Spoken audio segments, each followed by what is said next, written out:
தானத்தில் சிறந்தவன் கர்ணன். பாண்டவர்களுக்கு ரொம்ப நாளாவே ஒரு சந்தேகம்.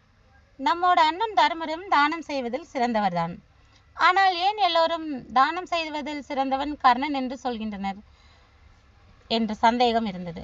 இவர்களின் சந்தேகத்தை அறிந்த கிருஷ்ணன் ஒரு நாள் தங்கமலை வெள்ளிமலை என இரு மலைகளை உருவாக்கி பாண்டவர்களை அழைத்து, இந்த இரு மலைகளையும் பொழுது சாய்வதற்குள் தர்மம் செய்துவிட்டால் தானத்தில் சிறந்தவர் தர்மர் என்று நீங்கள் சொல்வதை ஒப்புக்கொள்கிறேன் என்றார்.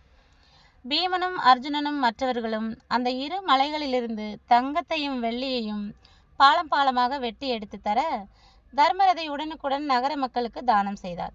தானம் செய்ய செய்ய அவ்விரு மலைகளும் வளர்ந்து கொண்டே இருந்தன.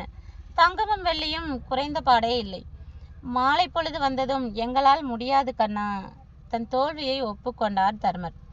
உடனே கிருஷ்ணன் கர்ணனை வரவழைத்து, கர்ணா, இதோ பார், இந்த இரண்டு மலைகளில் ஒரு மலை தங்கமலை, மற்றொன்று வெள்ளிமலை.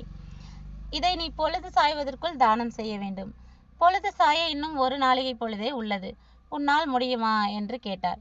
உடனே கர்ணன், இதில் யோசிக்க என்ன இருக்கிறது, இப்போதே செய்து காட்டுகிறேன் என்று கூறி அங்கிருந்த இருவரை அழைத்து, இதில் இருவரும் ஆளுக்கொரு மலையாக எடுத்துக்கொள்ளுங்கள் என்று கூறி தனது தர்மத்தை முடித்துவிட்டு கிளம்பினான். பாண்டவர்கள் அசந்து போயினர்.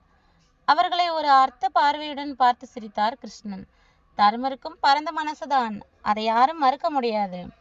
ஆனால் அவரை காட்டிலும் தான தர்மம் செய்வதில் பரந்த மனசுடையவன் கர்ணனே என்பதை கிருஷ்ணர் பாண்டவர்களுக்கு உணர்த்தினார்.